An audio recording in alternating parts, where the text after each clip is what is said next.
Welcome back, deep divers. Today we're going to tackle something that I think a lot of you are going to relate to. Adolescent psychosocial development. Really fascinating stuff. Yeah. And I know you hear adolescent development and you're thinking, oh, hormones, mood swings, all that. But we're going way deeper than that today. Right. Yeah. Oh, yeah. We're talking about identity, relationships, all the things that make being a teenager such a roller coaster. So we've got a huge stack of research here.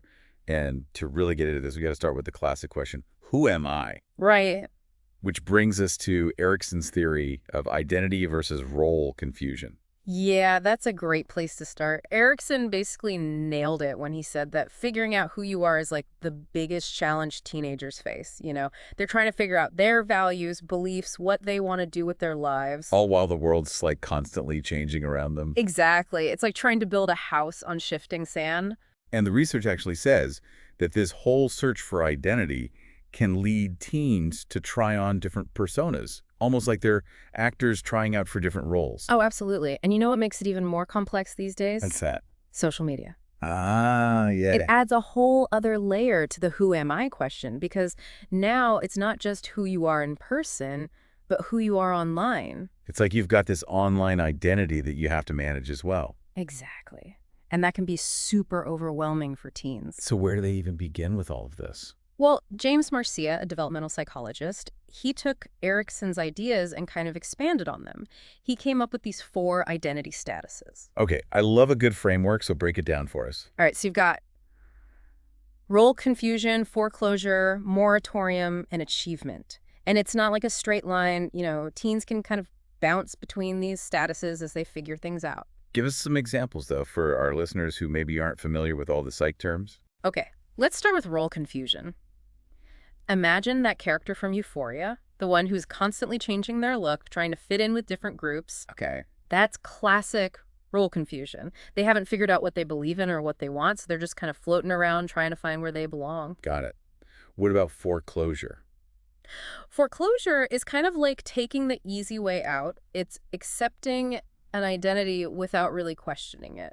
Like blindly following in your parents' footsteps. Exactly. Yeah. Like if your parents are doctors and you just automatically become a doctor without even thinking about whether you actually want to be one. Yeah. Or it could be about religion, politics. Right, yeah. Anything where you're just adopting a ready-made identity without exploring other options. Makes sense. So moratorium's in kind of the opposite of that, right? Yeah, moratorium is like hitting the pause button. It's about taking time to explore, experiment, and figure things out. Like taking a gap year before college? Exactly. Or trying out different hobbies, meeting new people, anything that helps you figure out what you truly care about. So it's a period of active exploration. Yeah, exactly. Okay, and then we have achievement. Achievement is kind of like the ideal outcome, but it's not a finish line, It's more of a journey. Yeah, it's about integrating your past experiences, your values, and your goals into a solid sense of self. So it's not just about knowing who you are, it's about being comfortable with who you are. Exactly. Okay, so we have this framework for understanding the identity quest. Yeah. But where do teens actually try to define themselves? Well, Erikson originally talked about 4 main areas: religious, political, vocational, and sexual. Today we'll focus on the first 3 because vocational identity often comes a bit later, and we'll be using the term gender identity instead of sexual identity. Right. Language evolves, and we want to be sensitive and accurate. So religious identity, what's going on there? A lot of teens, no matter what their background is, they start questioning their religious beliefs. Right. It's part of that whole who am I thing. But, very few teens completely reject their upbringing, especially if they have a good relationship with their parents. So it's more like they're exploring different ideas, but still kind of grounded in their family's beliefs. Yeah, exactly. Now, political identity, that can be a tricky one these days, especially with social media. Oh, tell me about it. It's like a 244/7 news cycle, and everyone's got an opinion. And the algorithms, they can kind of trap teens in these echo chambers where they're only hearing one side of the story. But research shows parents still have a huge influence on a teen's political views. It's funny because the research actually talks about how teens might say things like, oh, I vote for the person, not the party. But they're basically just repeating what their parents believe. Yeah, it's that classic teenage illusion of rebellion. Right. But of course, teens can and do develop their own political views, but it's usually a gradual process. They might be a little more liberal on certain issues, but big shifts in political views usually happen later in life. Okay, let's talk about ethnic identity. This one wasn't originally part of Erikson's theory, but it's obviously crucial in today's world. Yeah, for sure. Especially for teens from minority backgrounds, mixed race families, immigrant families. They're figuring out what their heritage means to them, where they fit in. And sometimes it seems like society doesn't make it easy for them, right? No, not at all. Like the research talks about how white parents, for example, sometimes avoid talking about race and ethnicity, and that can leave kids feeling confused or even ashamed of their background. Absolutely. It's a missed opportunity for open dialogue and understanding. But luckily, peers can play a really positive role here, helping each other sort through these complex issues. So that peer support is vital, especially when those conversations aren't happening at home. Okay, let's move on to gender identity. This is an area where our understanding has, thankfully, evolved a lot. Yeah, it's way more nuanced than it used to be. We've moved beyond that traditional binary view of gender, and for teens who are already questioning everything, it's a time of real exploration and self-discovery. I did notice that the research uses gender identity instead of sexual identity, and they talk about gender dysphoria instead of gender identity disorder. Yeah. Can you talk about why that shift in language is so important? Sure. It's about recognizing that gender is complex, and it's not just about who you're attracted to. Gender identity is about your internal sense of self, and gender dysphoria acknowledges the distress that can happen when your assigned gender doesn't match who you really are. So it's about respecting and affirming everyone for who they are, regardless of their gender identity. Exactly. It's about moving away from that old fix-it mentality and instead saying, hey, we support you, we affirm you. That's huge. Yeah. Okay, we've covered a lot of ground on identity formation, but, identity doesn't exist in a vacuum, right? Mm. We had to talk about relationships, too. And it seems like family dynamics go through some pretty big changes during the teenage years. Oh, yeah. Big time. It's a time of shifting power, more independence for teens, and redrawing the boundaries. But even though the stereotype is that teenagers push their parents away, the reality is a bit more complicated. The research talks about the evolving nature of the parent-child dynamic and how it's not about cutting ties. It's more like parents shifting from being in control to being more of a resource, Right. offering guidance, support, but still allowing for more autonomy. It's a delicate balance, that's for sure. It sounds like a recipe for conflict, honestly. Well, some conflict is normal. It's a sign that the relationship is adapting. The problem is when the conflict becomes destructive. What you need is healthy communication, respect, and compromise from both sides. And that open communication, I'm guessing, is super important when it comes to tricky topics like sex and dating, right? Absolutely. And you know what's interesting? The research actually suggests that online connections between romantic partners can be more positive than negative. Really. I think we often assume the worst when it comes to teens and online relationships.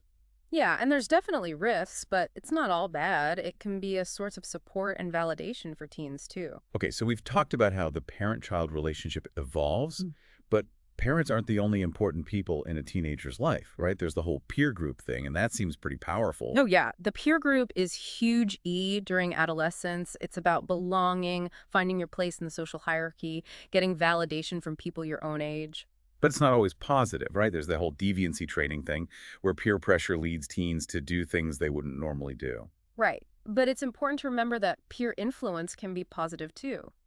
Peers can encourage each other to do well in school, to be more active, to get involved in good causes. So it's not all bad. Now, what about those terms selection and facilitation?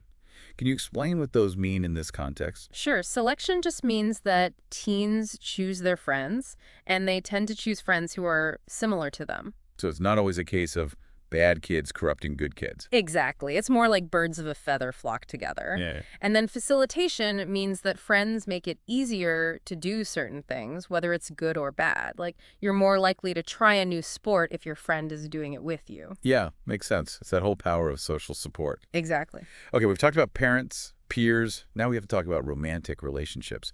They come with their own set of emotional complexities, and I can only imagine how intense that is during adolescence. Oh, absolutely. First loves, heartbreaks, jealousy. The whole drama. Yeah, it's Yeah. all part of it. And it's not just about the drama. It's about learning how to navigate intimacy, communication, all the ups and downs of relationships. And the research says that peer norms play a big role in shaping these romantic experiences. They do. Teens are constantly watching their friends, seeing how they interact with their partners, what's considered cool or acceptable. This peer influence can be positive or negative, depending on the group. So it's like this unspoken code of conduct for relationships. And unfortunately, that code isn't always based on healthy values. And speaking of challenges, what about LGBTQ plus youth? I imagine they face unique obstacles when it comes to navigating their sexuality, especially in environments where acceptance is lacking. Absolutely. Sadly, many LGBTQ plus teens experience rejection, bullying, discrimination, even from their own families. And this can have devastating consequences for their mental health. It's just heartbreaking. The research actually talks about this alarming increase in bullying targeting LGBTQ plus youth during puberty and high school. Yeah, it's a serious problem. We need to do so much more to create safe and affirming environments for these kids. They deserve to feel loved and supported for who they are. 100%. Okay, we've talked about relationships, and now it's time to tackle another big part of adolescence, those infamous emotional roller coasters. Oh, yeah, get ready for a wild ride. Adolescence is a time of heightened emotions, and it's not always easy for teens to handle or for the people around them. There's a lot going on under the surface. The research talks about this dip in self-esteem that a lot of teens experience, especially girls, when they hit puberty. It's like their confidence just plummets. Yeah, it's pretty common. And there's a lot of factors at play. Hormones, body image, social comparisons. Social media probably doesn't help. No, definitely not. And then you have cultural expectations. All these things kind of pile on top of each other. And for some teens, it goes beyond just feeling a bit insecure. They experience clinical depression, which is a much more serious issue. You're right. It's important to distinguish between typical teenage mood swings, which, let's be honest, can be pretty dramatic, Oh, yeah. and major depressive disorder, which needs professional help. With depression, teens feel sad, hopeless, worthless, and it affects their daily life in a big way. And girls are more at risk for depression than boys. There's some pretty concerning statistics in the research, like 41% of high school girls reported feeling so hopeless they stopped doing things they normally enjoy for 2 weeks or more. Yeah, that's a huge red flag. We need to create environments where teens feel comfortable talking about their mental health and where adults can recognize the signs of depression and get them help. Early intervention is key. Absolutely. And then there's the issue of suicidal ideation, which is a really tough topic to talk about, but so important. It is tough. Suicidal thoughts are relatively common during adolescence, especially for girls, but thankfully completed suicides are much less frequent. It's important to understand the difference between having thoughts about suicide and actually attempting suicide. The research uses the term parasuicide to describe a suicide attempt that doesn't result in death. Can you explain that a bit more? Sure. So suicidal ideation is about having thoughts of suicide, which can be fleeting or more persistent.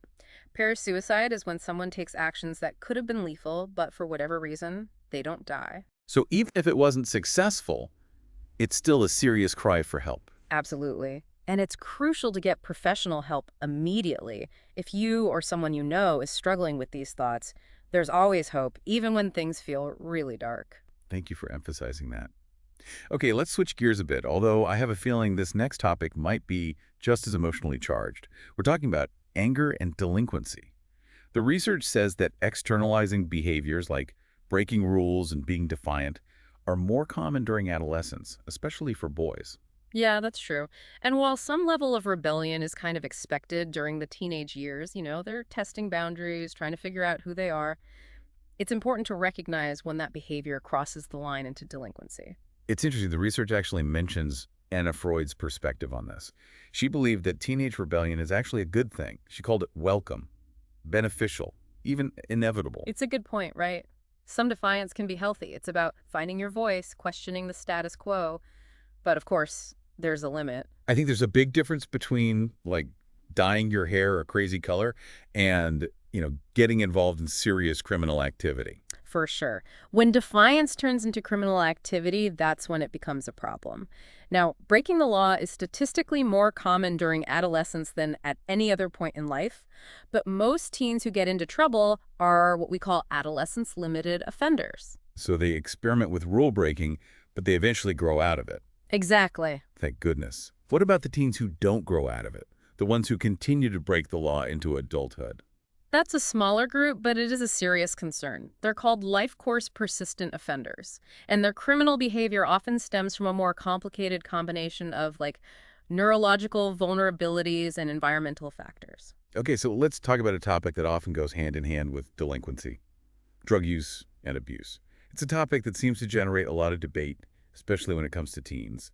What does the research say about the impact of drugs on the developing adolescent brain? Well, the research is pretty clear. Drug use during adolescence can have long-lasting, sometimes even permanent consequences. The teenage brain is still developing, so drugs can really mess with that process. They can interfere with how the brain works, impair cognitive function, and increase the risk of addiction. And I'm guessing some drugs are more harmful than others. What's the deal with tobacco? It seems like we've known about the dangers of smoking for ages, but it's still an issue, especially among teenagers. It's crazy, right? Tobacco is one of the most damaging substances for the developing body and brain. It messes with your lungs, increases the risk of heart disease and cancer, can even stunt growth. It's like slowly poisoning yourself. Yeah, basically. But it's not just about the physical risks, right? There's the whole addiction aspect, too. Absolutely. Addiction is a complex disease, and it's a lot harder to break free from than people realize. And teens, with their developing brains and all the peer pressure, they're particularly vulnerable to getting hooked. And speaking of addiction, alcohol is a big one. It's legal, it's widely accepted socially, and yet it's super dangerous, especially for teens. The research actually says that alcohol is the most commonly abused drug in North America. Yeah, it's kind of mind-blowing, isn't it? I think we often underestimate the dangers of alcohol, especially for young people. We tend to focus on the immediate risks like drunk driving or accidents, Right. but we forget about the long-term consequences for the brain and for overall health. So even if a teen doesn't get into immediate trouble, there could still be problems down the road. Exactly. The teenage brain is still developing, and alcohol can really disrupt that process. It can affect memory, learning, impulse control, and even increase the risk of developing alcohol problems later in life. Okay, we've talked about tobacco and alcohol, two legal substances that can be really harmful, especially for teens. What about marijuana? It seems like the legalization debate has made this whole conversation even more complicated. It definitely has. There's a lot of back and forth about whether marijuana is harmful or not, and the research is still ongoing. But even if it's legal in some places, that doesn't mean it's safe for teens. So even though it's often seen as natural and therefore harmless, the teenage brain is still developing, and marijuana use can interfere with that. Exactly. The brain is still wiring itself, and any substance that messes with that can have unintended consequences. It's about being cautious and informed, not just following trends or believing the hype. Trends come and go, but brain development, that's for life. Speaking of trends, what about this whole vaping thing? Is it really as harmless as some people claim? Vaping is so new that we don't have all the answers yet about the long-term effects. But there is growing concern, especially when it comes to teenagers. Nicotine addiction is a big worry, and there's also concern about potential lung damage from inhaling all those heated chemicals. So even if it's marketed as a safer alternative to smoking, it's still a risky behavior for teens. Absolutely. It's not about being cool or fitting in, it's about protecting your health. Exactly. And it's really important for parents, educators, healthcare providers to have open and honest conversations with teens about vaping and to discourage its use. Speaking of healthy choices, what are some effective strategies for preventing drug use and abuse among teens? There always seems to be so much debate about what actually works. You're right. And one thing the research is pretty clear on is that scare tactics don't work very well. Teens are really good at what's called generational forgetting, which basically means they don't learn from the mistakes of previous generations. They think they're invincible. Pretty much. So instead of focusing on fear, effective prevention programs emphasize things like open communication, parental involvement, and education about the real risks of drug use. So it's about empowering teens to make good choices, rather than trying to scare them straight. Exactly. And it's about creating a supportive environment where teens feel comfortable talking to adults about their concerns and asking for help when they need it. Yeah, it's about giving them a safe space, a place where they can be honest and open without judgment. And hopefully, that helps prevent them from going down a path they might regret later, you know. It makes you wonder how many of these so-called bad teens are really just hurting and needing someone to listen. That's a great point. A lot of delinquent behavior might actually be a cry for help. Like, they're not trying to be bad, they just don't know how to express what they're going through. So what are some of the factors that contribute to delinquency? Is it nature, nurture, or that age-old combo? It's always a bit of both, right? Right. But the research points to a mix of individual vulnerabilities, family stuff, peer influence, and societal factors like teens who've experienced abuse, neglect, poverty. Hmm. They're at higher risk. And hanging out with the wrong crowd, that can push them in the wrong direction too, you know? It's like this negative feedback loop where one bad experience leads to another. Hmm. But there's got to be things that protect teens from going down that path, right? It can't all be doom and gloom. Well, absolutely. Things like strong family relationships, positive peer connections, doing well in school, feeling like they belong in their community. So that sense of connection is really key. Yeah. It gives them a sense of hope, something to work towards. Speaking of support or lack thereof, we were talking earlier about LGBTQ plus youth and the challenges they face, especially when it comes to family acceptance. That can have a huge impact, can't it? It really can. It can be the difference between thriving and just surviving. When families embrace their LGBTQ plus kids, it creates this protective buffer against all the negativity they might face in the world. But when families reject them, well, it can lead to all sorts of problems. Depression, anxiety, substance abuse, even homelessness. It breaks my heart to think about these kids who are rejected by the people who should love them unconditionally. It's a reminder that we need to create a world where everyone feels safe and accepted for who they are. Couldn't agree more. Okay, shifting gears a bit, let's get back to a topic that always sparks a lot of debate. Drugs. Every generation seems to have its drug of choice, and the arguments about whether they're harmful or not just go on and on. What does the research say about the impact of these psychoactive drugs on the adolescent brain? Right, because it's not just about the immediate effects. It's about what happens to those still developing brains. Yeah, and the research is pretty clear. Using drugs during adolescence can have consequences that last a long time, sometimes forever. The developing brain is just more vulnerable to the effects of drugs, and they can mess with neural pathways, how the brain works, cognitive function. And the risk of addiction goes way up. Exactly. It's like playing roulette with your brain development. Not a game you want to play. Mm. So are some drugs riskier than others?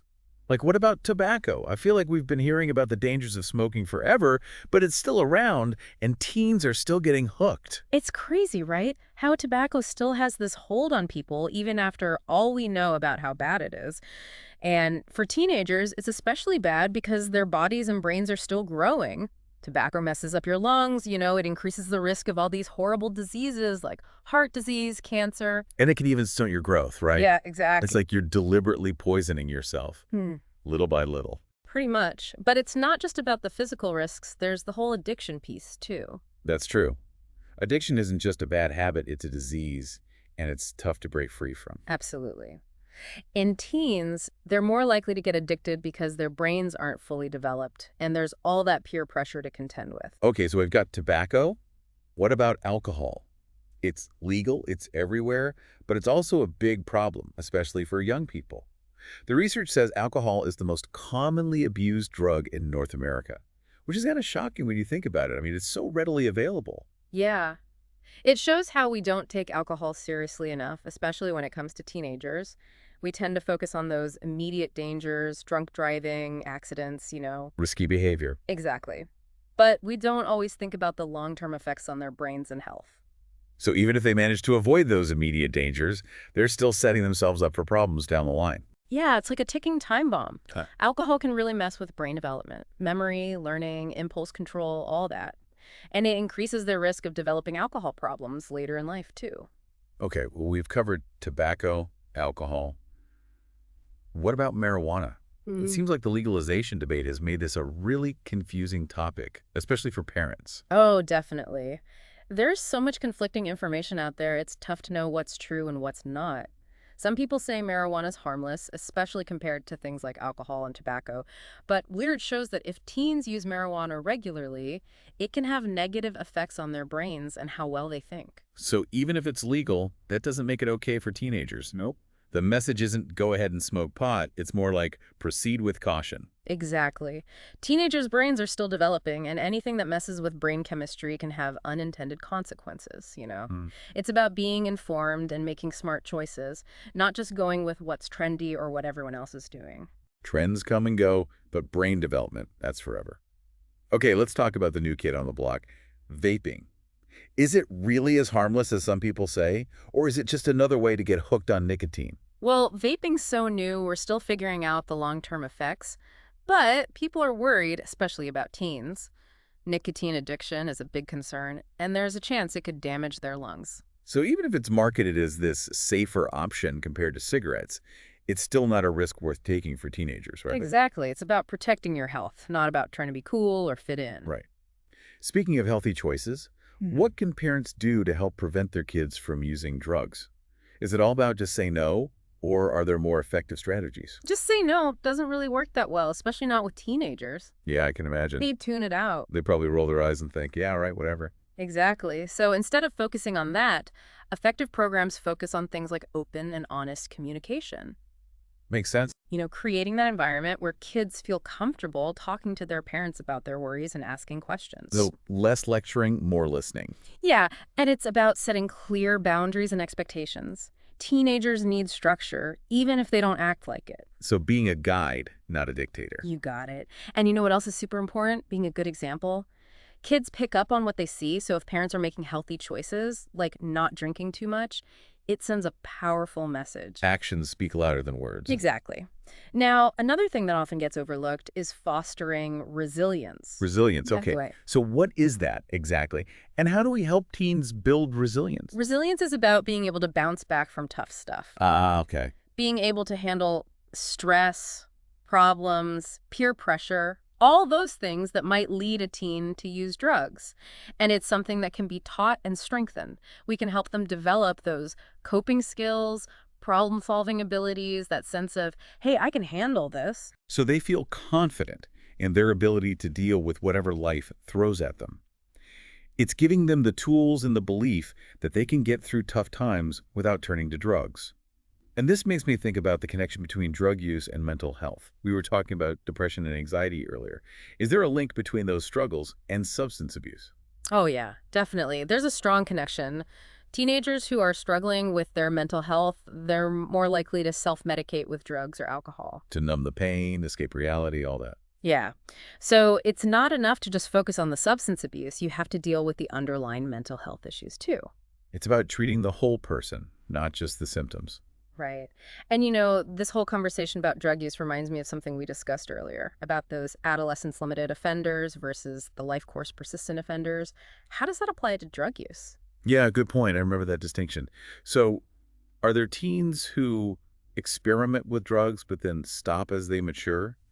And then others who continue to struggle with addiction into adulthood? Exactly. Thankfully, the majority of teens who try drugs fall into that adolescence limited category. They experiment, then they move on.